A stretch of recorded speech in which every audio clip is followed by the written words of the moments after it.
All right. To everyone drawn to the eerie, the unsettling, and the downright unexplainable, you're in the right place. If you live for stories that send chills racing down your spine and linger in your thoughts long after the lights go out, then get comfortable, because this one hits different. Before we dive in, I've got to ask, where are you tuning in from, and what time is it on your end? The stories.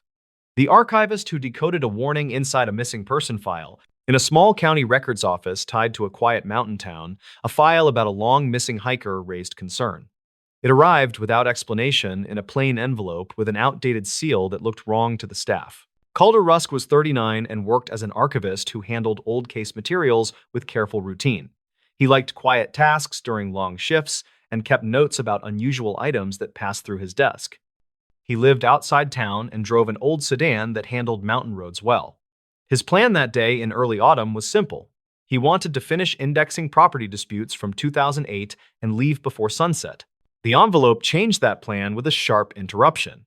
Its paper felt older than the date stamp, which claimed 2015. The handwriting on the label looked rushed and uneven, which bothered him in a way he could not explain. Inside the envelope sat a missing person report about a hiker named Ryan Halper, who vanished during late summer 2015. The file included faded prints that showed a trail near a power station that had closed years earlier, according to county logs. A short field note from an unnamed deputy was clipped inside the report, and that detail confused Calder. The deputy note carried a single line that read, "A warning was heard near the ridge before we lost contact." There was no signature and no follow-up page, which conflicted with what Calder had learned about normal procedure. He checked the index card drawer for the deputy roster from that year. He found a roster with a missing entry number that hinted at an unfiled edition. Calder decided to verify the report by checking archive dispatch summaries kept in a separate compact shelf. He pulled a binder marked Summer Cases 2015 and scanned each page with slow care. One entry mentioned a static-filled call from an officer near the old ridge trail where the hiker vanished. It noted that the call ended after a loud crack reported by dispatch staff. He compared the time of that call with a note in the missing person report and noticed a mismatch that felt important. The report claimed the call never connected, yet the dispatch summary claimed it lasted several minutes. He wrote both details in his notebook because he wanted a clear timeline. He planned to confirm the timestamps using recorded reel backups stored in a temperature-controlled locker below the office. The reel system was old but reliable and required a special key that he kept on a wrist chain for emergency work. He unlocked the cabinet and threaded the reel for the afternoon of the hiker disappearance. The recording started with normal chatter about trail conditions that matched weather logs filed that week. It shifted after a faint voice cut through the static, repeating a short phrase.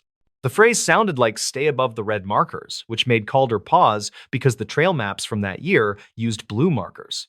He replayed that section several times and heard a second voice say the markers were changed without notice earlier that month. He checked a laminated map from 2015 stored in a drawer down the hall. The map showed blue markers along the ridge, despite the comment on the reel. Calder wondered if someone updated the trail signs unofficially, which could confuse hikers unfamiliar with the area. He called a retired ranger named Ballen, who sometimes answered questions about old trail conditions.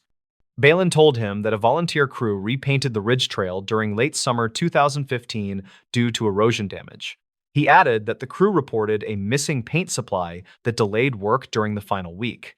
This detail matched a line in the missing person report that mentioned a misplaced equipment crate near the ridge boundary.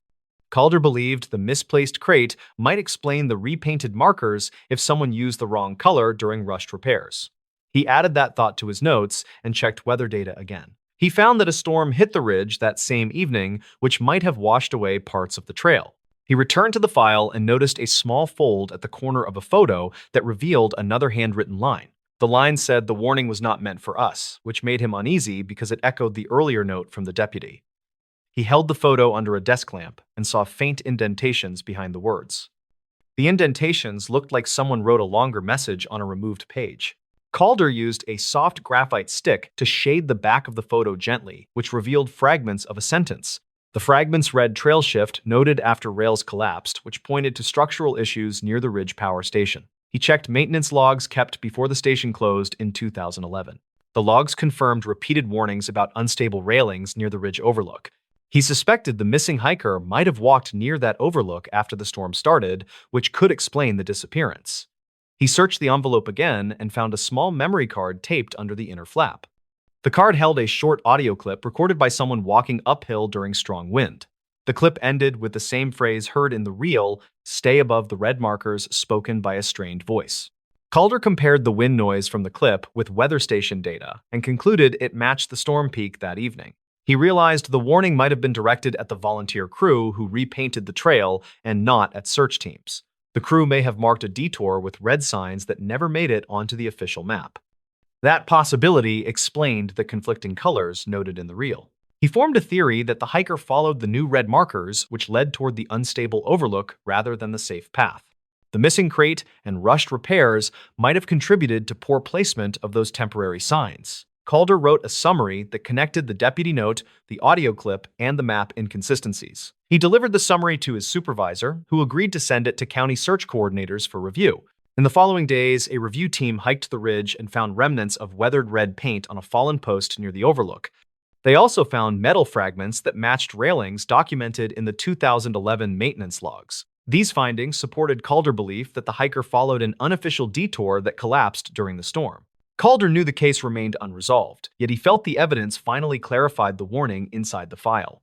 The message pointed to a rushed trail change that confused both hikers and responders back in 2015. As he closed the binder, he realized some files waited years for someone to read them in the right order. He locked the envelope in a secure drawer and left the office with a quiet sense of closure. The stories. What's buried beneath that motel parking lot? In 2013, a small highway motel outside a rural town gained quiet attention after workers found strange soil layers under fresh asphalt. The case never reached headlines, but locals still mention it when strange noises come from the empty lot at night. The story centers on Rylan Mercer, who was 29 and worked as a nighttime maintenance tech at the old roadside place. He lived in a small room near the supply shed and handled plumbing issues plus late check-ins during slow months. On a chilly night in early autumn, he planned to replace worn bulbs along the back walkway before closing the service desk. He walked out toward the alley where the lot met a row of overgrown trees that blocked wind from the highway. He carried a small tool bag and wanted to finish the job before storms reached the ridge. He heard gravel shift under a passing truck but ignored it and kept moving toward the flickering lights. The first incident happened when he tried to pull a ladder from storage and felt the ground dip under his feet with a dull cracking sound. He stepped back fast because the asphalt felt soft in one oddly shaped patch near an older drainage grate. He knelt with caution and pushed a screwdriver into the crack, but found soil that felt looser than normal fill.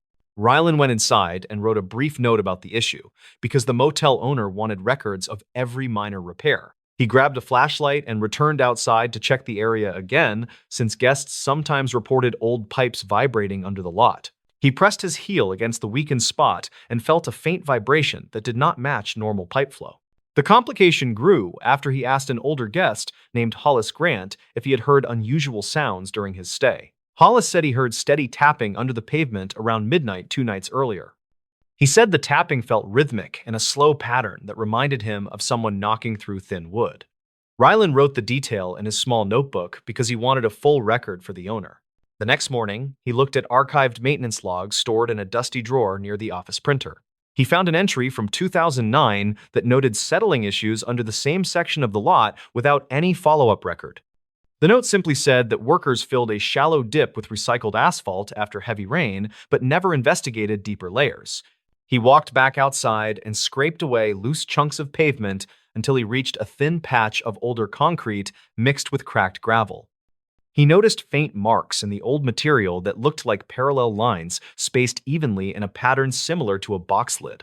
He pushed his flashlight beam through the cracks and saw a dark void below the thin concrete sheet. Rylan called his friend Linton Fry, who worked part-time with a local cleanup crew that handled abandoned structures. Linton arrived after lunch and helped test the hollow area with a short steel rod used for soil checks. The rod dropped several inches into the void and produced a hollow thump that sounded too sharp for natural erosion pockets. Rylan felt uneasy but wanted clear evidence before alerting the owner. They cut a small square in the weakened concrete using an old rotary tool from the supply shed. Dust scattered across gravel as the square lifted with surprising ease. Underneath was compacted dirt mixed with thin scraps of plastic that looked melted by heat. Rylan reached in and pulled out a small strip with faded printing that looked like part of a safety warning from older storage bins. The deeper investigation started when Rylan found an old photo taped inside the maintenance log he borrowed from 2009. The photo showed the lot before renovations in 2006 and included a small storage cabin that no longer existed. A handwritten note on the back said the cabin caught fire during a storm, but details were never shared with newer staff.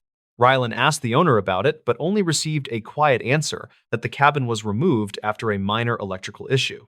Rylan then checked archive dispatch logs stored at the county library and found a brief call from July 2006 that reported a small fire near a roadside property matching the motel's mile marker. The call mentioned unknown materials stored inside an abandoned cabin that smoldered before firefighters cleared debris. No injuries were reported, but the log said a chemical odor lingered during the cleanup. He returned to the void under the lot and dug deeper with a small garden trowel he kept for landscaping tasks. 2 inches down, he uncovered brittle wood fibers coated in a hardened black residue that smelled faintly metallic. Linton suggested the residue looked similar to burned plastic from older industrial crates. They kept digging until the trowel struck a thin metal edge shaped like a corner bracket. They widened the hole and exposed a rectangular metal frame with charred wood inside, almost like a collapsed storage box left under the ground during repaving. Rylan found a faded barcode sticker fused to the metal, but the numbers were unreadable, except for the last 3 digits, which appeared as 416. He checked supplier records from the motel office and saw older inventory tags that used long strings, ending with the same 3 digits. The tags belonged to a discontinued supplier that shipped chemical cleaning agents in reinforced boxes. The twist came when Rylan realized the rhythmic tapping reported by Hollis might connect to shifting air pockets trapped under warped metal panels. He tested the theory by placing a board over the hollow section and stepping on different spots. Each step produced a soft knock from moving metal that echoed through the buried frame. The tapping was not from a person, but from trapped panels flexing after years of underground corrosion. He called the motel owner again with all findings and explained that the lot might contain remnants of a burned supply cabin that crews buried instead of removing fully during renovations. The owner sighed and admitted he purchased the property after the fire and assumed everything had been cleared by the previous crew. He agreed to bring in a licensed team to remove remaining material. When the cleanup team started work, they found several melted storage boxes that had fused together during the 2006 fire. The boxes contained expired solvent containers that ruptured during heat exposure. Crews confirmed the ash smell came from plastic and wood that settled unevenly under asphalt after the rushed renovation. They transported the debris to a proper disposal site and filled the cavity with stable soil. After workers repaired the pavement, Rylan walked the lot at dusk and listened for any sign of hidden noise. The tapping had stopped, and the ground felt firm under every step. He wrote a final note describing the discovery and placed it with other logs so future staff could understand the history. People still mention the motel when storms roll across the ridge because the lot glistens strangely after heavy rain. Rylan thinks the glimmer comes from newer asphalt mixing with old gravel, but he also knows that memories of buried things often linger longer than anyone expects. He told Linton the mystery felt smaller once evidence replaced fear, and Linton agreed as they locked the shed and watched distant trucks roll past on the quiet highway. The stories. This park bench became the key to 5 disappearances. In many archived reports tied to a quiet suburban trail, one park bench kept showing up in every witness statement. The bench sat beside an older walking path that locals used for years, and it became the center of a strange pattern tied to 5 missing people. The story followed a 34-year-old technician named Braden Lyle, who lived a few miles from the park. He worked maintenance shifts at a small distribution center, and he often stopped by the trail after long nights on the floor. He used the spot to unwind and clear his head before heading home. His goal that morning in early autumn of 2021 was simple. He planned to sit for a few minutes and send a short message to his sister who had been asking about a ride the following weekend. Braden parked near the first turnoff, and he walked toward the bench while thinking about breakfast. The path was empty that morning, and the air felt colder than it usually did. He reached the bench, and he set his bag down while noticing fresh flowers near the base. He had seen flowers there before, but usually only 1 or 2. That morning, he counted 3 bunches, and each looked recently placed. He sat and opened his phone, and that was when he heard a faint snap behind him. He turned, but saw no one on the path. He listened for a moment, and he heard what sounded like quiet breathing near the small cluster of trees. He stood and called out a simple greeting, and he waited without moving. The breathing faded, and he felt uneasy enough to step back from the bench. A woman approached from the trail side and asked if he had heard something by the trees. Her name was Maren Ulrich, a 31-year-old caseworker who visited the trail on her days off. She pointed toward the bench and said she had seen a man sitting there 2 days earlier who vanished after dropping a small notebook. Braden asked what she meant by vanished. She explained that the man had walked toward the trees, and no one saw him leave the area based on her follow-up checks. Braden felt a chill and picked up his bag, and he asked if she had looked around for the notebook. She nodded and said she had found it under the bench. She kept it at home after failing to find a name inside. She told him she could bring it later if he wanted to see it, and he agreed since the story bothered him. She said she would return in an hour after finishing her walk. Braden stayed near the bench and looked around the clearing while replaying her account. The flowers suddenly felt more significant, and he remembered a local post from late 2020 that mentioned a missing runner who often paused near that same bench. He opened an archived article on his phone and saw a blurred photo of the bench with a date stamp. His stomach tightened when he noticed the same pattern of flowers near the legs. He walked closer to the tree line and saw a strip of cloth caught on a branch. He reached up and pulled it free, and he noticed faint mud streaks along the fabric. He placed it on the bench and took a photo for his own record. He had done informal volunteer searches before, and he knew documenting small clues mattered when nothing else made sense. A man in his late 50s entered the clearing and stopped near the bench. He introduced himself as Arvin Drexler, a retired surveyor who lived across the road from the trail. He asked if Braden was looking into the disappearances tied to the area. Braden said he was only trying to understand what happened near the bench. Arvin nodded and said he had seen similar details across several years, and each case started with someone stopping to rest.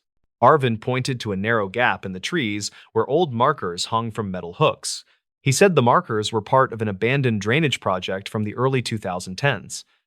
He explained that the project left several deep maintenance pits that were never fully filled, and he believed people may have fallen into an access point hidden under thick brush.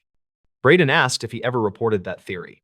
Arvin said he tried, but no one followed up due to limited staff and unclear evidence. Maren returned with the notebook in her hand, and she gave it to Braden. The cover felt worn, and several pages had faint impressions of older notes.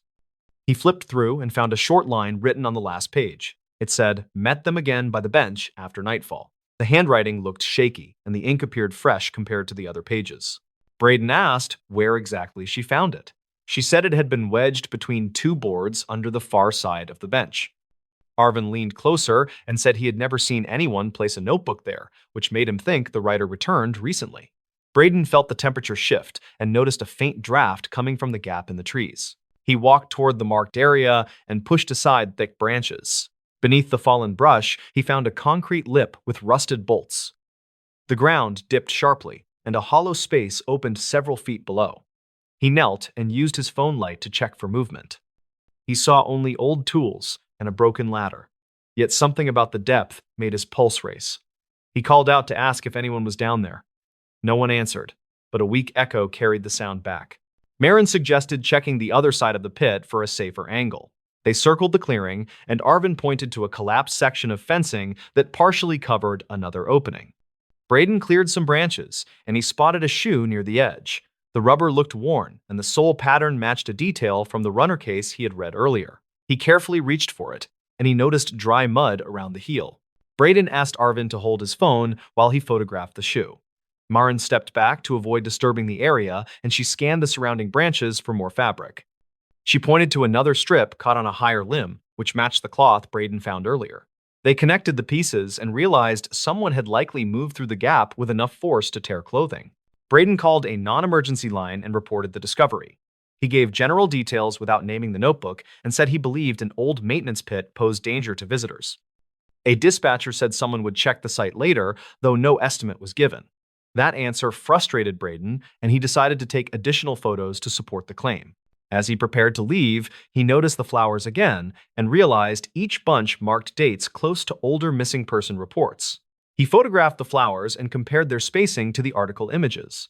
The match felt close enough to suggest someone used the bench as a memorial or a signal. Marin suggested the writer of the notebook might have met someone connected to those flowers, and the line about meeting them again could imply repeated encounters. Braden opened the notebook once more and touched the last page. He noticed tiny indent marks above the line that hinted at a torn message. He angled the page toward the light and saw faint shapes.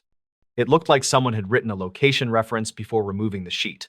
He took a close photo, planning to use editing tools later to enhance the impressions. They decided to walk the perimeter of the clearing before leaving, and Arvin guided them to an older fire road behind the benches. The road had cracked pavement and faded tape lines. He said he once saw a person wearing a reflective vest walking that area at night during 2018. He never identified the person, but he remembered the pattern on the vest matched old county uniforms that were discontinued years earlier. Braden connected that detail to the notebook entry and wondered if the writer had followed someone who claimed to inspect the trail.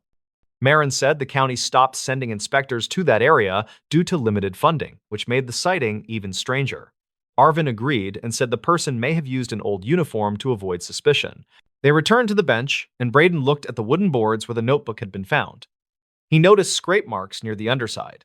He slid a hand under the frame and found a small metal clip. It felt loose, and he pulled gently. A folded paper slipped out and landed on the ground. He unfolded it and read a short handwritten note that said, "Follow the lights near the cutoff after dark." The writing matched the notebook. Marin covered her mouth and said the message made her think someone used small lights to guide visitors toward the maintenance pit. Arvin said he once saw flickering lights near the cutoff during late 2019, but assumed they were kids playing with flashlights. Braden realized the lights may have lured curious people toward the gap. They stood silently as the idea settled. The disappearances could have been accidents caused by a hidden pit and a misleading light source. The writer of the notebook may have followed the lights and nearly fell or witnessed someone else fall. Braden suggested the writer tore out the earlier page to give it to someone, possibly a friend or an officer, yet the person never turned it in. A faint gust moved through the clearing, and Braden felt uneasy again. He gathered the notebook and folded note, and he said he would deliver them to the local station as soon as possible. Marin said she would provide her statement about seeing the notebook drop 2 days earlier. Arvin agreed to guide officers to the pit if needed. They walked back toward the parking area while discussing safer trail access. Braden looked over his shoulder at the bench, and he felt a strange pull. The bench had been a quiet place for years, yet its role in 5 disappearances seemed tied to simple mistakes, hidden hazards, and poorly understood signals left by an unknown person. The truth felt less like a supernatural mystery and more like a chain of overlooked warnings. Braden left the park with a steady resolve to push for a full inspection. He believed the answers were already there in the bench, in the flowers, and in the fragments of notes hidden under old boards. The truth only needed patient eyes to connect what had been ignored, and he hoped the next visitor would find the trail safer once those connections reached the right people. The stories. This lakeside pier hides something no one reports. Lodge crews in the region still talk about an old pier tucked behind a quiet lake that draws almost no visitors. They say the pier looks normal from a distance, yet people keep finding strange evidence near its end that never reaches public reports. In the summer of 2019, a maintenance worker named Ryland Keating drove out to that lake for a simple task. He was 29 and worked routine grounds jobs for a small county crew.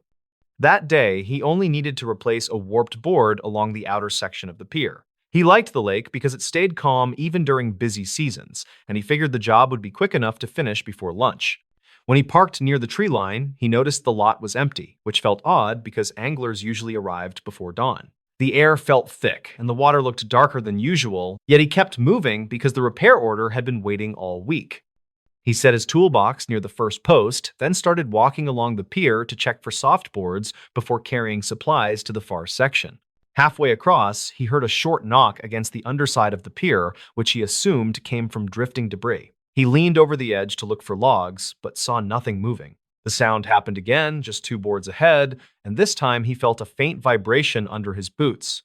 He stepped back and tried to decide if the pier was shifting because of wind, but the lake's surface stayed flat without any waves. He reached the final stretch where the railing changed from new planks to older, weathered pieces. A notebook sat against the inner corner near the last post, which made him freeze because the crew did not store items out there. The notebook looked soaked along the edges, and several pages had stuck together. He picked it up and flipped through the front until he found a name that he did not recognize. The entry mentioned fishing conditions from early spring and included a rough drawing of the lake that ended with a short line stating the water felt wrong that day. He set the notebook down and crouched to check the damaged board that needed replacing. When he pulled the old plank free, he spotted a small metal badge wedged between the beams. It had no markings other than deep scratch lines that looked deliberate. The badge felt cold and heavy despite the warm morning air. He wiped away dirt, then placed it inside his shirt pocket because he wanted to check county records later. Rylan returned to his truck for the replacement board and felt uneasy during the walk back because the knocking sound continued at irregular intervals. When he reached the trunk, he noticed mud streaks on his rear bumper that did not match his earlier tracks. The streaks started near the center, then curved down toward the gravel, as if someone had leaned against the vehicle. He looked around the empty lot and called out asking if anyone needed help. No answer came back. He carried the new plank to the end of the pier and installed it quickly because he wanted to leave. While tightening the final screw, he heard a voice from the tree line near the far side of the lake. The words were hard to understand, yet the tone sounded urgent. He turned and scanned the shoreline but saw no movement except for a faint ripple near the reeds. He stood still and waited for another sound, then heard what he thought was the same voice repeating a short phrase. The wind picked up, which carried the sound across the water in a strange pattern that made it difficult to pinpoint the source. He packed his tools and walked back toward the lot. Before reaching the shore, he noticed footprints near the first post that looked fresh. They were smaller than his boots and pressed deeply into the wood, which suggested someone had been standing there minutes earlier. He followed the prints for a short distance until they looped back toward the reeds and stopped abruptly where the boards felt damp. When Rylan returned to the office, he turned in the repair report and mentioned the found notebook and badge. His supervisor asked him to set both items on a side shelf until someone from records could examine them. That afternoon, the supervisor checked archival calls for that area and found references to an unconfirmed missing angler from early spring. The angler had signed in at the visitor kiosk but never signed out. Crews searched the lake for 2 days, then scaled back when no solid evidence surfaced. Later that week, Rylan decided to look deeper into the notebook. He flipped through more pages and discovered entries describing odd pressure changes near the pier on quiet days. One entry detailed a single ripple moving against the wind and stopping precisely under the pier. Another entry described faint tapping at night that sounded mechanical. None of the entries suggested danger, but the tone shifted in the final pages as the writer mentioned seeing a person standing near the reeds who vanished before he could wave. Rylan checked weather logs for the period mentioned in the notebook and noted a rare drop in barometric pressure that occurred without a storm. He also examined an old photo stored in his phone from a visit months earlier. In the photo, the lake looked normal, yet a small shape near the reeds reflected more light than surrounding water. He zoomed in and noticed a faint outline that resembled a shoulder above the surface. He thought it might be a lighting artifact, but decided to keep the image for reference. A week later, he returned to the lake with a coworker named Laramie Downs, who handled safety inspections. Laramie was older with years of field experience and usually dismissed odd reports, yet she agreed to help because she remembered the missing angler case. They arrived early and walked the length of the pier while checking for structural issues. Laramie tapped each beam with a small tool to test for hollow spots. When she reached the section where Rylan had found the badge, she paused because the sound changed. The beam gave a dull response, like something heavy sat under the structure. Rylan lay flat on the boards and lowered his arm to feel beneath the edge. His fingers touched a cold object that felt like metal. He reached further and pulled out a thin plate with holes drilled along one side. It looked like part of an old sonar bracket, but the lake had no recorded installations. Laramie suggested checking old maintenance logs from 2005 because the county once considered adding depth sensors for safety. She also noted the plate looked corroded only on one half, which indicated it had been partially shielded from water for a long time. They carried the plate to the truck and decided to walk the shoreline before leaving. Near the reeds, they found a small indentation in the mud that resembled a knee print next to a flattened patch of grass. The mark faced the lake as if someone had been kneeling to look at something. Laramie pointed out faint parallel lines near the water, which looked like drag marks. She photographed the area, then flagged it for a follow-up survey. Back at the office, Rylan compared the bracket plate with old schematics from a short-lived depth monitoring trial. He found a drawing showing two test brackets installed near the pier before the project was canceled. The logs stated the devices were removed after several malfunctions, but the final report accounted for only one bracket. The missing bracket had apparently fallen into the lake or been removed without documentation. The scratch lines on the badge matched the spacing of the holes on the plate, which suggested they had been stored or moved together at some point.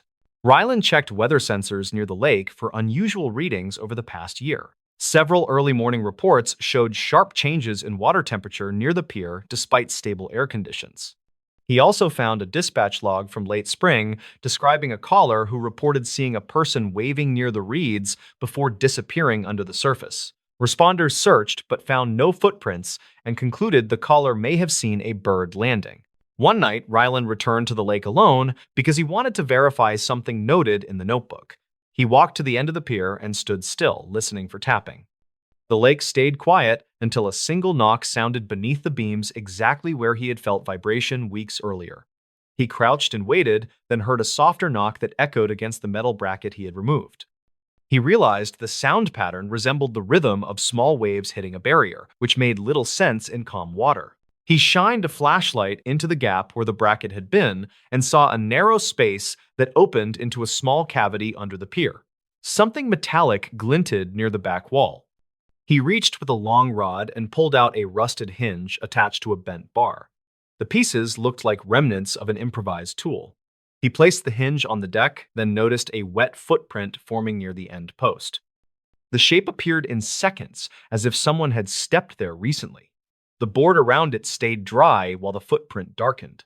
Ryland backed away slowly and pointed the light at the tree line. Nothing moved, and the air stayed silent. He waited for the footprint to fade, but it held shape for several minutes before drying unevenly. He documented the scene with his phone, then left the lake without waiting for more signs. Weeks later, the county closed the pier for extended maintenance and sealed the logs from public access. The missing angler case remained unresolved, yet several notes were added stating unexplained structural anomalies had been found near the outer section. Ryland kept copies of the notebook entries and the photo of the bright shoulder shape. He never returned to the lake, but told coworkers the pier held a mix of forgotten equipment and quiet warnings that did not reach official channels. He believed the clues pointed to someone spending secret time under the structure long before the angler disappeared. He also believed the knocking he heard came from shifting metal against trapped beams rather than anything mystical. Still, the unexplained footprint remained the detail he never understood.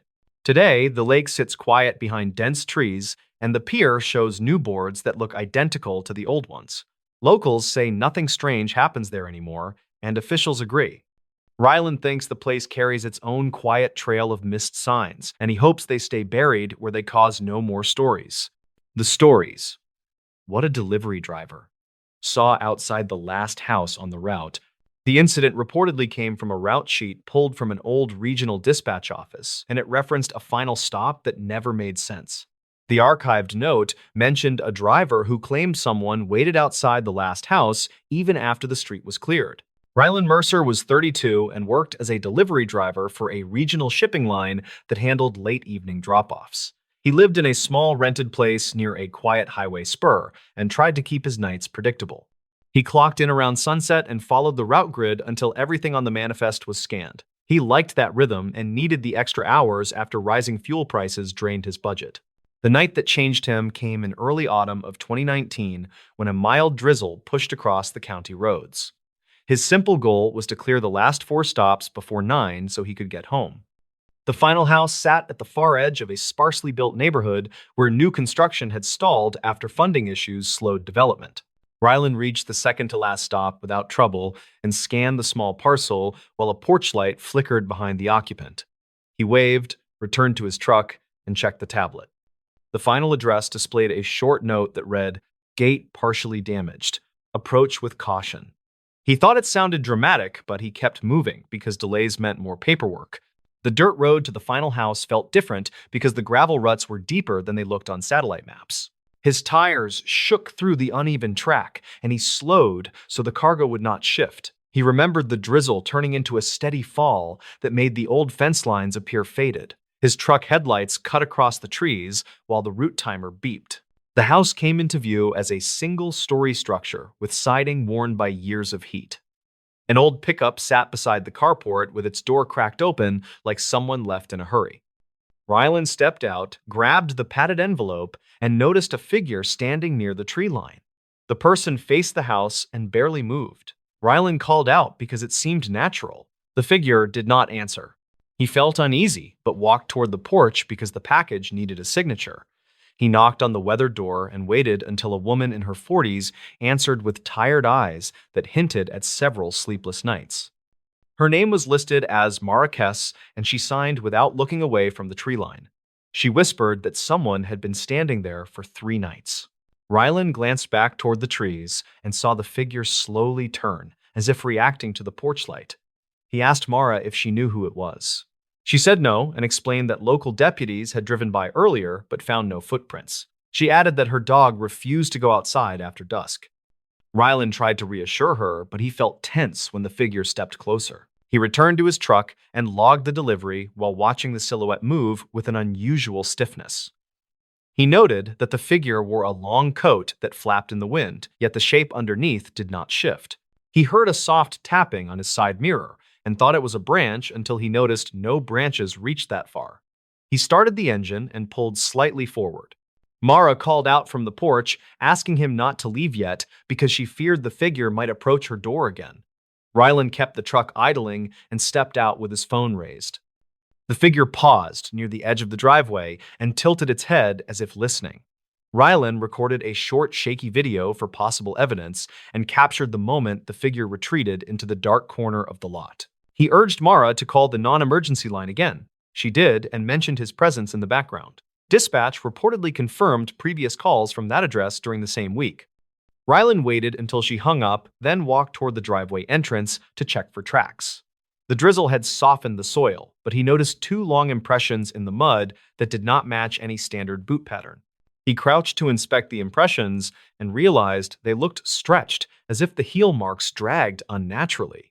He took photos to document it because the deputies would need something clear in case the rain erased the evidence. When he stood, he saw movement near the abandoned construction lot behind the house and raised his phone again. The figure reappeared near an unfinished foundation block. Rylan shouted, asking what they wanted, and the figure responded with a faint rattling sound that could have been fabric or gear. It stepped behind the block and vanished from sight. Rylan reached the spot within seconds, but found nothing except a plastic tape marker used by survey crews. He picked it up and noticed someone had written a date that predated the stalled project by 2 years. Mara approached carefully and said previous owners told her strange things about that construction lot. She reported hearing scraping sounds at night and seeing floodlights flicker without power issues.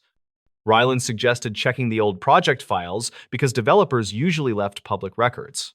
Mara said she tried, but half the records were archived manually before digital conversion. Rylan offered to look at the files later because he had experience sorting scanned documents from a part-time job years earlier. She thanked him and pointed to the tree line again. The figure stood there once more, closer than before, and seemed to watch them without any visible breathing motion. Rylan backed away and urged Mara to go inside. He waited in his truck until deputies arrived. They swept the area with flashlights and found nothing except the strange impressions in the mud. One deputy mentioned similar calls from another street where witnesses described a silent watcher near multiple houses. He said the figure always retreated beyond the last visible yard before vanishing in the dark. Rylan drove home late and reviewed his video. He noticed a faint reflection on the figure's coat that resembled a badge clip or small tool. He zoomed in and saw a blurred shape that matched old utility company tags from the early 2000 era. Employees sometimes wore heavy coats during winter maintenance, and older coats used reflective threading around the collar. The next day, he visited a small records desk at the county office. He asked about utility work in the stalled development. A clerk pulled a faded binder that listed crew rotations from 2001 to 2003. One name had several warnings about night shifts, where the worker logged extended hours without partner verification. A final note mentioned an unresolved disappearance during a routine inspection after a severe storm. Rylan compared the coat description from the old files to the figure in his video. The match seemed close, but not perfect. He requested access to old lot surveys and found a handwritten report describing a flagged hazard trench near the exact foundation block where the figure vanished. The report stated the trench was filled without proper inspection because storms destroyed monitoring equipment. He returned to Mara later that week and showed her the findings. She said deputies had returned twice and installed a temporary sensor light. She had not seen the figure since the previous night, but her dog still refused to approach the tree line. Rylan and Mara walked to the construction lot and checked the ground. The soil had settled unevenly, suggesting a collapse zone beneath the surface. Rylan believed the figure might be a residual impression, or a person reenacting old patterns from a job that ended abruptly. He shared the theory with Mara, and she nodded, relieved to hear something grounded rather than supernatural. They both agreed the coat and the strange movements could indicate someone reenacting a memory or suffering confusion while hiding from help. The county eventually fenced the lot after a safety inspector confirmed unstable ground. Rylan moved to a different route by winter and rarely saw the neighborhood again. He kept the video and photos in a private folder and updated dispatch about the gate note so new drivers would avoid the unstable area. He thought about the figure sometimes when rain hit the windshield during his late runs. The memory stayed sharp because the silence in that yard felt heavier than the weather. He never claimed to know the full truth, but he trusted the possibility of a confused worker returning to a familiar site.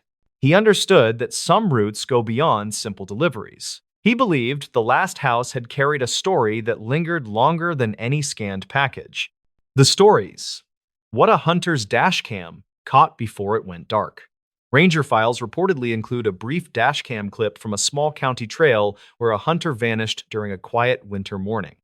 The footage circulated among local deputies for years, and some said it captured the last clear moment before everything went dark.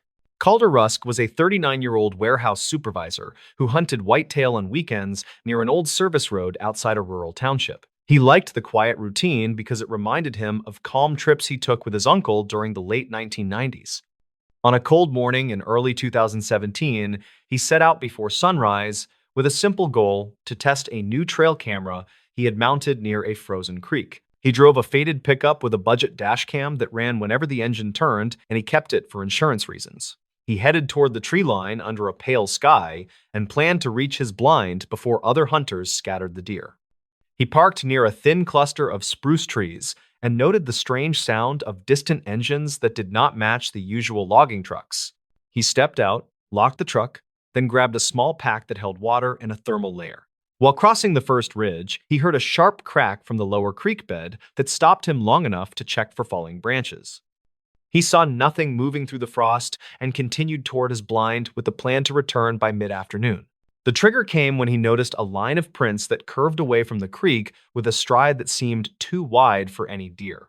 He crouched and studied the marks, which looked oddly pressed as if a heavy object had settled briefly before sliding forward. Witness statements from two hikers later confirmed a loud metallic scrape in that area around dawn. Calder followed the prints along a narrow stretch where the snow had thinned near a power cut. He took out his phone and snapped 3 photos, which appeared in the recovered data after his disappearance. In the first photo, his gloved hand pointed at a deep trough in the ice. In the second photo, a faint reflection hinted at a dull shape beneath the surface. In the third photo, the trail bent toward a thicket with sharp broken branches. Complications piled up when he reached the old blind and found the canvas flap torn along the side where he kept a small heater. He checked his gear, muttered that kids might have messed with it, then noticed the same strange prints circling the blind at least twice. A nearby birch trunk had a fresh gouge that lined with a rough metal edge rather than any animal claw. He reportedly radioed a friend named Orrin Dale around mid-morning and mentioned a set of tracks that looked artificial. Orrin later told deputies that Calder sounded tired but focused, which matched the timestamp on the dashcam file. The truck sat untouched all morning except for a brief moment when the wind pushed snow across the lens. Calder decided to hike toward the ridge above the old service road since the prints kept drifting uphill. While climbing, he spotted a rusted trail marker that had not been maintained since 2005, and he stopped long enough to compare the lower section with the strange gouge on his blind. The cuts matched in width and depth, which led him to believe someone had been dragging old equipment through the property. He continued over the ridge and entered a narrow pass where discarded fencing lay half buried under ice. He bent to check a twisted strand and noticed faint smudges that looked like dried hydraulic fluid. The smell was faint but distinct, which suggested a leaking machine had passed through at some point during the previous night. He recorded a short voice note on his phone saying he planned to follow the trail until noon. Deputies later found that note in the recovered cloud folder, which helped build a basic timeline. According to weather logs, the wind picked up around midday and the ridge became unstable. Forest crews said a section of the old pass sometimes shifted during heavy gusts, which caused minor slides that could trap a person in loose snow. Yet something in the final dashcam clip suggested a different angle. By early afternoon, Calder returned to his truck, but he looked unsettled. The dashcam captured him walking from the tree line with quick, heavy steps while glancing over his shoulder. He opened the door, tossed his pack onto the passenger seat, then leaned inside while breathing hard. A faint metallic clatter echoed from the ridge, which made him freeze for 5 full seconds. He whispered, "That was not a deer," then climbed in and started the engine. The camera angle showed his eyes tracking something moving between the trees. Snow drifted across the hood while a light creak came from behind the truck. The sound repeated twice with a rising pitch that made him tense his shoulders before shifting into reverse. He backed a few feet, paused, then pulled forward, as if unsure which direction offered safety. His hands shook on the wheel and he muttered, "Come on," while trying to scan the tree line. The camera struggled to focus because frost built on the windshield, yet a brief silhouette appeared to the right. The shape seemed tall, with a narrow top that tapered toward the ground. Officials never confirmed that detail, though. Several deputies mentioned the silhouette in informal notes preserved in the archived case file. The shape moved once, then vanished when the camera auto-adjusted. Calder shifted again and chose the narrow path back toward the main road. His breathing slowed, but he kept glancing at the rear mirror as if tracking invisible movement. 20 seconds before the file ended, the truck lurched violently to the left, which knocked the camera sideways. A burst of static filled the audio and a heavy thud landed somewhere near the rear bumper. Calder shouted, "Hey, stop!" Then the camera caught a slanted view of the ridge, where a dark form slid under the branches. Snow showered the hood as he pressed the accelerator in panic. The final clear frame showed a long scrape running across the truck bed, which matched the gouge found on his blind. Investigators believed something metallic struck the truck during that moment, although no working equipment was ever logged on that road. The clip ended when the camera lost power due to a damaged cable that had been cleanly severed. Calder Rusk was reported missing the next morning when he failed to show for a shift at the warehouse. Search teams found his truck stuck in a shallow drift about a mile from the service road. Tracks around the vehicle were distorted by wind, though one responder noted a long impression shaped like a flattened cylinder that matched the strange prints seen near the creek. Despite a wide search, no clear evidence explained what he chased or what followed him down the ridge that day.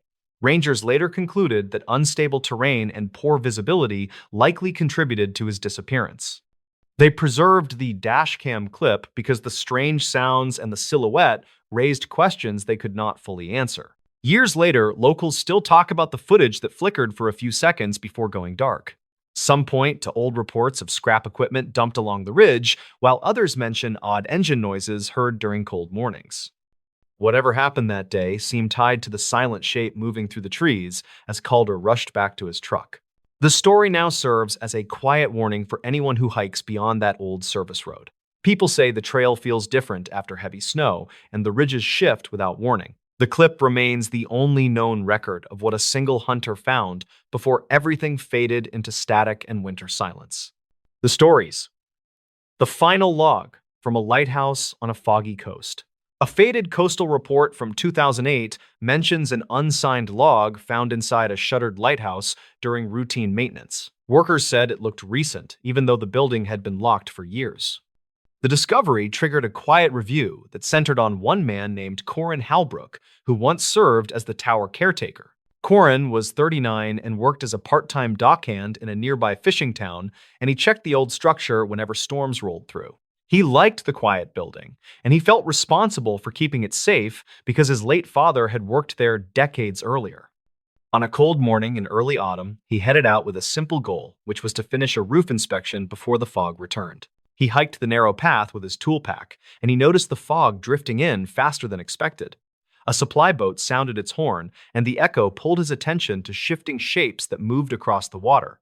He reached the lighthouse door and found fresh scrape marks on the metal surface, and that detail threw off his routine. Inside, he heard a soft clatter from the watchroom above, and he paused because no one should have been there. He climbed the steep stairs, and the air felt heavier with each step because the tower trapped the fog that seeped through old seams. When he reached the top landing, he noticed a lantern lit on the small desk, and he knew he had not left it there earlier that week. He read the open logbook and saw an entry written in a neat hand that did not match his script. The note described a boat drifting without lights near the shoals, and the timestamp matched the previous night. Corin wondered who had written it, and he checked the radio shelf and found a handheld set powered on with low battery. He stepped outside to scan the water, and the fog swallowed most of the horizon except for a dim shape moving slowly near the rocks. He raised his binoculars and saw what looked like an old skiff listing toward a channel notorious for hidden ledges. He called a warning through the radio, and he waited for a response that never came. When he hurried back inside, he noticed another fresh line in the logbook, and it read that the skiff had no operator visible on deck. The handwriting appeared slightly rushed, and Corin felt a jolt because the ink looked wet. He checked the stairs and heard faint steps descending even though no one passed him on the landing. He followed the sound to the service room, and he found a damp jacket draped over a chair that had been dry earlier that week. The pockets held a small notebook with water stains, and the pages carried brief notes about frequent, low fog and strange lights near the channel. The most recent note mentioned a voice over the water calling for help, and Corin closed the book because the air suddenly felt colder. He decided to document the building for safety, and he used his small camera to take photos of the fresh marks on the door and the lit lantern. He moved room to room, and he captured the damp jacket along with the notebook because he wanted evidence for the harbor office. When he checked the time, he noticed the fog outside turning a darker shade, and that sign suggested another weather shift. He stepped out on the gallery to examine the water, and he heard a low groan coming from the direction of the shoals.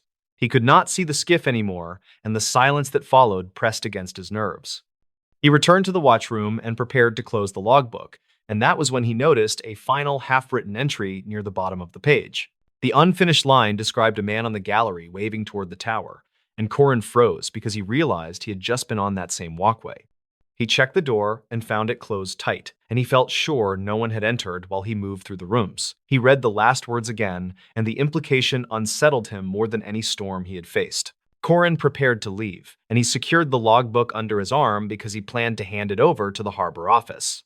As he reached the ground floor, he heard a deep thud from above, like something heavy striking the metal railing. He looked up the stairwell and saw dust drifting through the pale air, and he called out in a steady voice asking if anyone needed help. No reply came, and he hurried outside because the building felt wrong.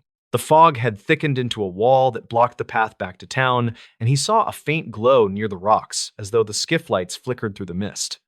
He considered walking toward the beach, and he radioed the harbor office with a brief report of strange activity near the tower.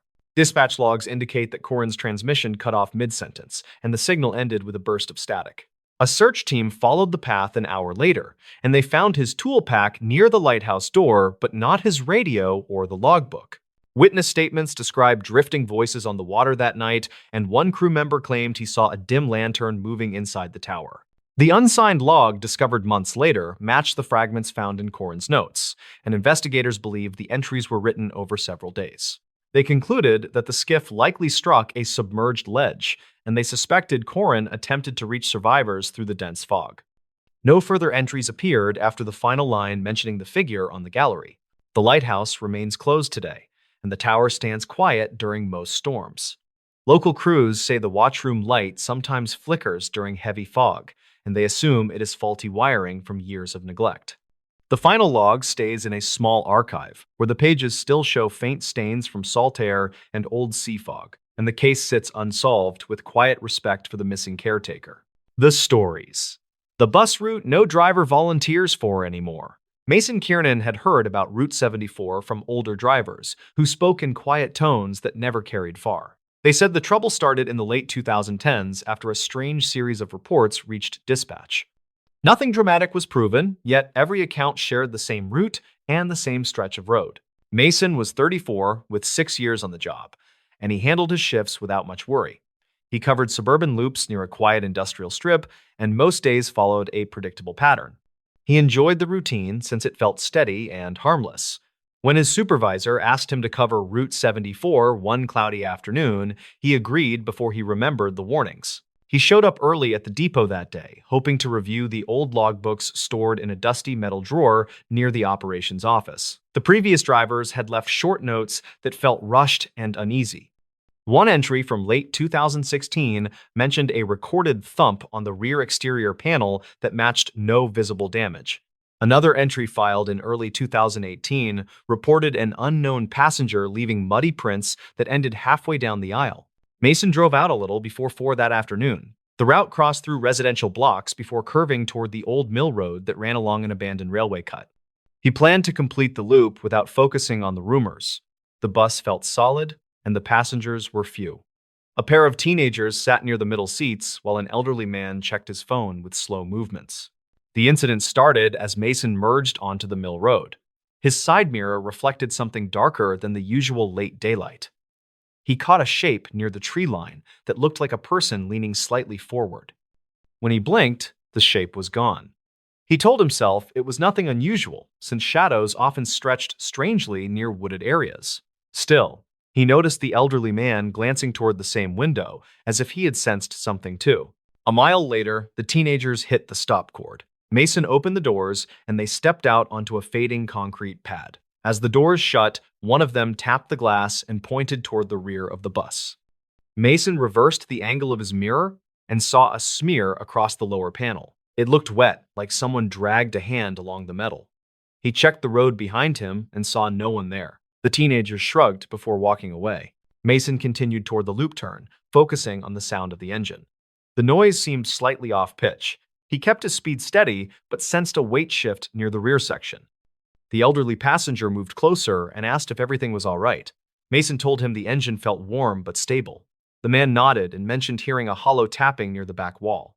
At the final stop of the loop, the elderly man stepped out, leaving Mason alone for the return run. He checked the exterior panel and found the smear dry like dust pressed by a damp glove.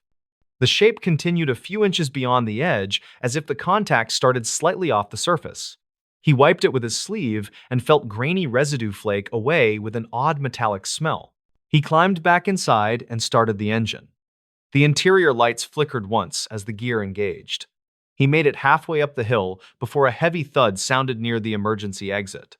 He braked and listened. Another softer thud followed, like something shifting its weight. He walked down the aisle with slow steps and checked each row. The seats were empty, and the air felt colder than it should for that hour. Near the back seat, he noticed a set of partial prints on the floor. They were narrower than a normal shoe, but shaped like someone walking with uneven pressure. The prints stopped exactly where previous notes claimed they ended. He crouched low and found a fragment of dried soil that did not match the usual clay from the area. It held a reddish tint closer to iron dust from the old mill yard. Mason reached dispatch through the radio and reported the noises. The operator told him to return the bus for inspection, since archived calls from earlier years mentioned similar sounds. He kept the radio open as he returned to the wheel. The air inside felt charged, like static gathering before a storm. On the way back, he passed the same hill where he had seen the shadow near the trees. The mirror caught movement again. This time, he saw a figure standing perfectly still on the narrow shoulder. The figure wore something loose that blended with the background. The face seemed pale, though he could not see details clearly. The figure vanished between glances without any sign of retreat. A minute later, a faint tapping started along the rear exterior. It rose in 3 short bursts that matched a steady rhythm. He recognized a pattern similar to someone hitting metal to test thickness. He held the wheel tight and kept driving until the depot gates came into view. Mechanics met him near the garage. They checked the exterior and found thin scratches near the rear panel that shaped a curved line not caused by branches. The residue he had wiped earlier fell into a small tray and produced a metallic odor stronger than before. One mechanic mentioned that earlier logs described identical residue after drivers reported seeing a lone figure near the mill road in late 2017. The supervisor asked Mason to retrace the interior for any objects left behind. He searched each row with a handheld light. Near the same spot where the prints ended, he found a torn strip of cloth hanging from the seat frame. It felt oddly cold, even under the warm light. The cloth carried the same reddish tint as the soil fragment. Later that night, the depot reviewed old dash recordings from previous years. Most footage showed nothing more than faint reflections. However, one clip from mid-2019 captured a blurred outline moving along the side of a passing bus. The outline kept pace for several seconds before fading near the same hill where Mason saw the figure. Investigators compared the footage with archived local reports. They found mention of a worker who disappeared near the mill site in late 2015. The report never confirmed foul play, and the search ended without results. There was no official link connecting that case to the strange events on the route, yet the timing matched the earliest driver notes. Mason stayed quiet as the supervisor reviewed the findings. The bus still sat idling with a low rumble that hummed through the concrete floor. A mechanic tapped the rear panel and noted that the metal vibrated oddly like a surface recently struck from the outside. Another mechanic mentioned hearing a faint echo that felt delayed by half a second. The depot decided to suspend Route 74 until the buses could be tested. Drivers whispered that the figure near the hill might be tied to the worker who vanished years earlier. No one claimed solid proof, yet the pattern of sightings, sounds, and residue lined up too closely to ignore. The supervisor circulated a memo explaining that the route posed operational risks due to repeated, unexplained interference. Mason drove home that night feeling the weight of everything he had seen. He replayed the moment when the figure appeared in the mirror. He tried to decide if it looked like a person seeking help or a shape formed by shifting shadows. The cloth fragment still felt cold in his memory, though he never touched it again. In the weeks after the suspension, several commuters asked why the route closed. Officials told them the road required maintenance due to instability near the railway cut. Only a few people mentioned the old rumors. Some said they once saw someone walking the hill at dusk, though none described a clear face. Mason returned to his regular loop and kept his focus on safe runs. He never requested Route 74 again. Whenever the topic surfaced among drivers, he listened quietly, without adding his story. He knew what he had heard and seen on that road. He also knew that the evidence, while thin, repeated across years with unsettling consistency. The depot finally retired the buses assigned to that route. They stored them in a corner lot away from the main garage. On calm nights, staff claimed to hear soft taps on the panels as if something moved inside the old shells. No one investigated because the sound stopped whenever a door opened. Each time Mason passed the lot, he felt a chill rise along his arms. He believed the events were real, even if no official report could confirm them. Route 74 remained closed, and no driver stepped forward to revive it. The story faded from public view, yet those who worked at the depot understood why the route stayed empty. They remembered how it felt to sense a presence following the bus, and they knew some roads carry histories that never fully settle. The stories. The fisherman who kept hearing his name over the radio. Evan Carr spent most mornings on the narrow inlet where the water carried old radio chatter from nearby boats.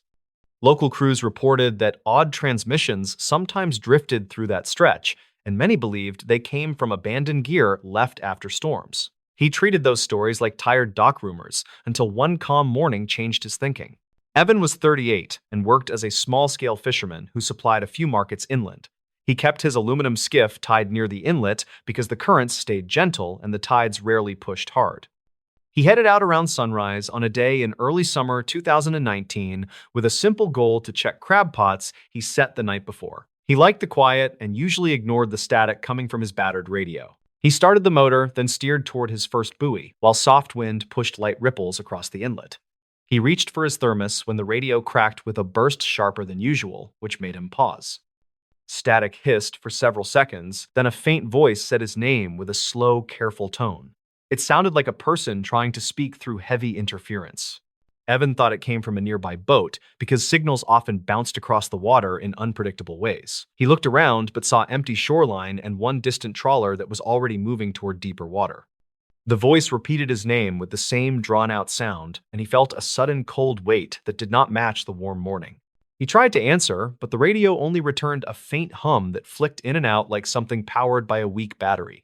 He shut the radio off to reset it, then turned it back on, hoping the strange signal would vanish. Instead, he heard a low, rhythmic tapping that reminded him of someone hitting a metal hull in slow, measured beats.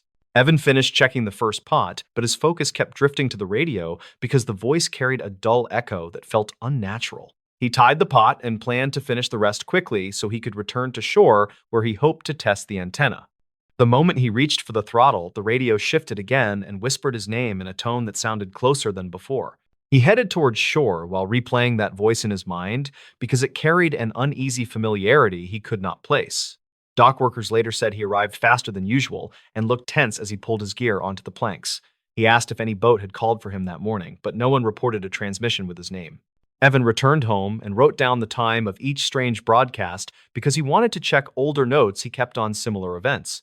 He found 2 entries from early spring that mentioned brief whispers through the radio shortly after heavy fog settled over the inlet. He ignored them at the time because the fog distorted signals and created odd echoes that bounced between cliffs. He spent the afternoon checking online forums that tracked regional marine frequencies where enthusiasts archived recordings from previous seasons. One contributor posted a thread about ghost transmissions that came from a derelict trawler that sank in the late 2010s after a major storm. According to the thread, the trawler carried a short-range radio that sometimes flickered on during low tide when exposed wiring reacted to saltwater. Witness statements from local patrol crews reported faint voices calling crew names during those periods, though no identity was ever confirmed. Evan noted that detail because the thread mentioned distorted speech patterns that matched his morning experience. He called a friend named Cal Rowan, who worked part-time with a small rescue group, and asked if the inlet held any wrecks near his route. Cal said an old survey map showed one submerged boat that rested near the deeper bend south of the inlet. He offered to meet Evan at the dock so they could check tidal charts and mark the likely location. They met near sunset and compared notes while a light breeze pushed the smell of seaweed across the planks. Cal studied Evan's written times, then said the pattern lined up with a recent series of reports about intermittent transmissions during rising tide. He suggested they record any new signal the next morning using a portable device with stronger range than Evan's aging radio. Evan agreed, even though the idea made him uneasy because the voice felt personal in a way he could not explain. Morning arrived with heavy gray sky as they motored toward the bend marked on the survey map. Evan turned on the recorder while Cal monitored the radio and watched the water shift with the incoming tide. They waited for several minutes before a burst of static cracked through the speaker with a sharp rise that made both men flinch. The voice spoke again and said Evan's name with a tone that now carried a clipped urgency. Cal looked at the recorder, then stared toward the bend because the voice sounded as if it came from somewhere below the surface.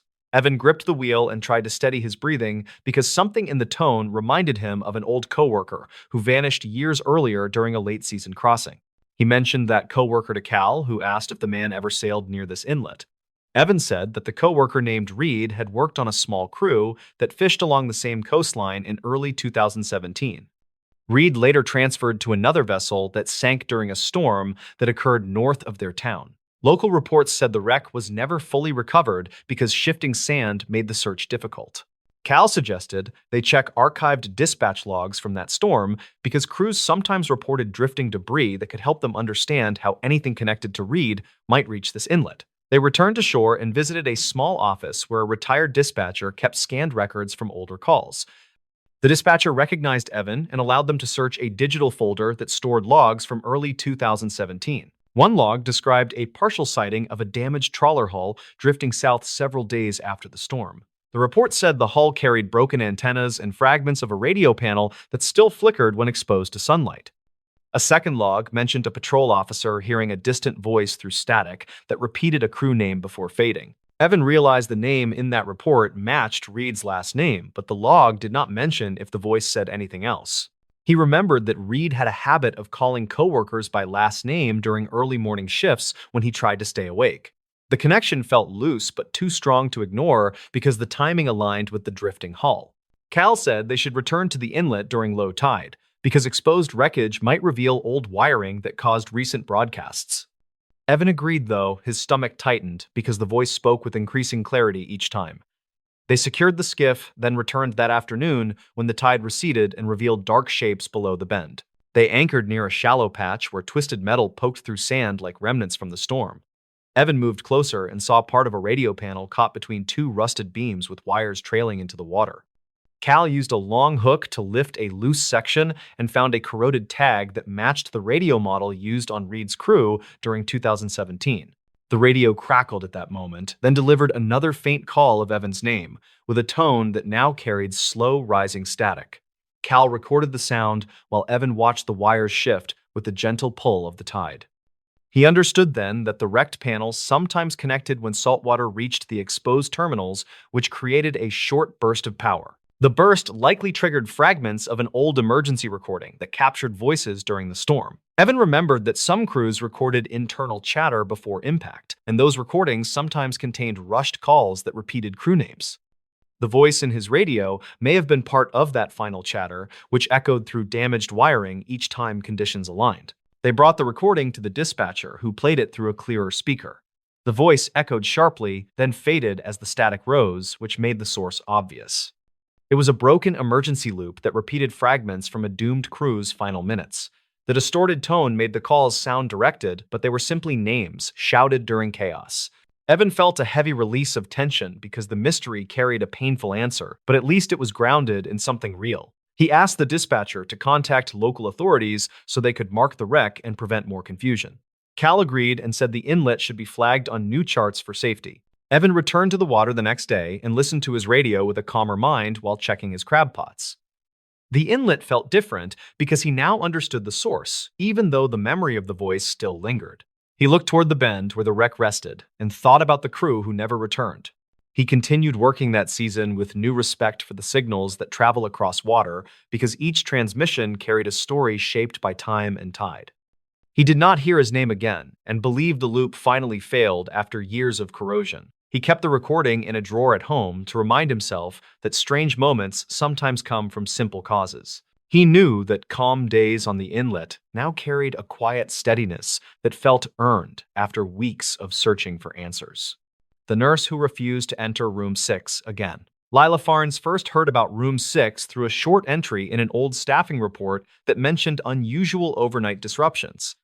The report was dated to 2009 and came from a small regional clinic that sat outside a quiet town with limited medical resources. Lila was 33 and worked as a traveling nurse who filled short contracts in understaffed facilities. She arrived at the clinic during early autumn when the halls felt calm and the night shift moved slowly through predictable routines.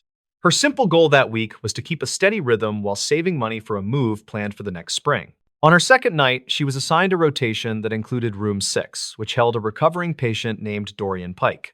He was 62 with a mild respiratory issue that required observation but posed no immediate danger. His chart suggested stable progress, which meant the room should have been an easy stop during her quiet rounds. The incident began when Lila stepped inside the room and noticed a faint tapping sound that seemed to come from the wall near the bed. The patient had been awake, and he watched her with an uneasy expression that suggested he wanted to speak, but hesitated. She asked if he needed anything, and he answered with a flat, "Please keep the lights on tonight," which struck her as odd, given his preference for darkness noted earlier by the day nurse. During her next pass, the tapping returned and felt sharper, like something struck the wall with steady intent. Lila checked the hallway and found nothing unusual beyond a supply cart resting near a closed door. She reviewed maintenance notes later and saw that workers had previously inspected the wall after a similar complaint in 2006, yet found no loose utilities or structural issues. The complication deepened when a nurse on the shift before hers mentioned archived calls made by former night staff. Those calls reportedly described patient distress related to sudden cold drafts that moved through room 6 even when vents were shut. Lila filed this in her mind, but kept her focus on what she could directly verify, which meant returning to the room with a calm approach and simple checks. When she entered again, she saw Dorian clutching the call button with both hands and staring at the same wall that had produced the tapping. He whispered, "They move through here," which confused her because he had no history of disorientation and his oxygen levels looked normal.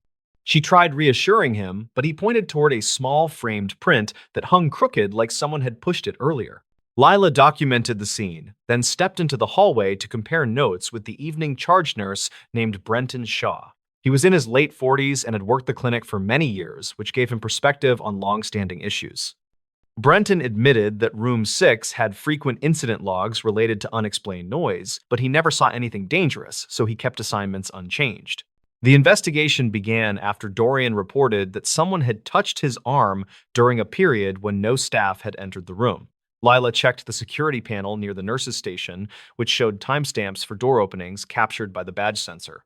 The logs indicated her previous visit, followed by a long gap with no recorded entry, which made his claim puzzling.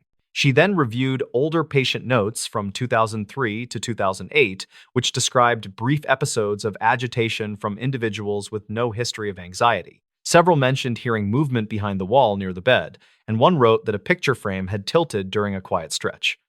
These details were small but consistent, which encouraged her to look for a physical explanation. Lila asked the maintenance lead named Corbin Rusk to inspect the wall after her shift ended. He brought a handheld thermal scanner and ran it across the surface while she watched from the doorway.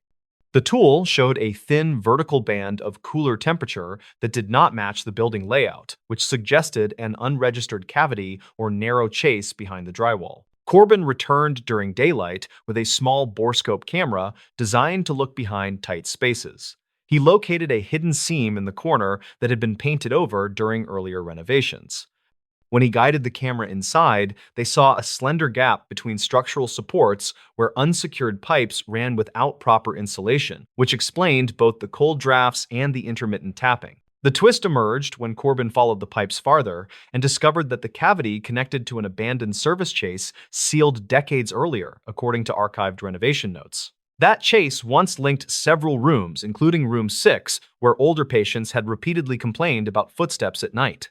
The noise likely traveled along the hollow space and grew sharper as the building shifted during temperature changes. Lila returned to Dorian with the findings, which eased his fear because it gave something concrete to replace earlier uncertainty. She watched him relax when she explained how air moved through the gap and how small vibrations struck the wall during normal settling. He nodded and said, "That makes more sense than what I thought," which helped restore predictable routines for the rest of his stay.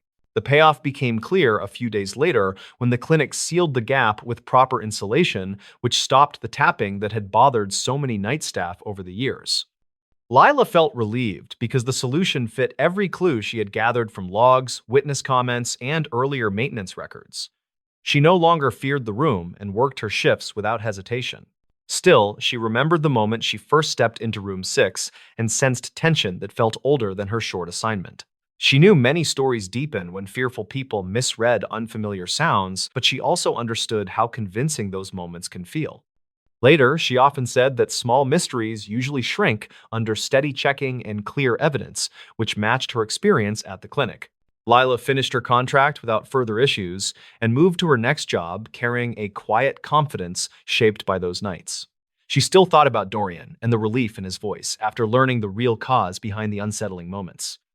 Room 6 stayed sealed and silent after the repairs, which meant future patients would sleep without wondering what moved behind the wall.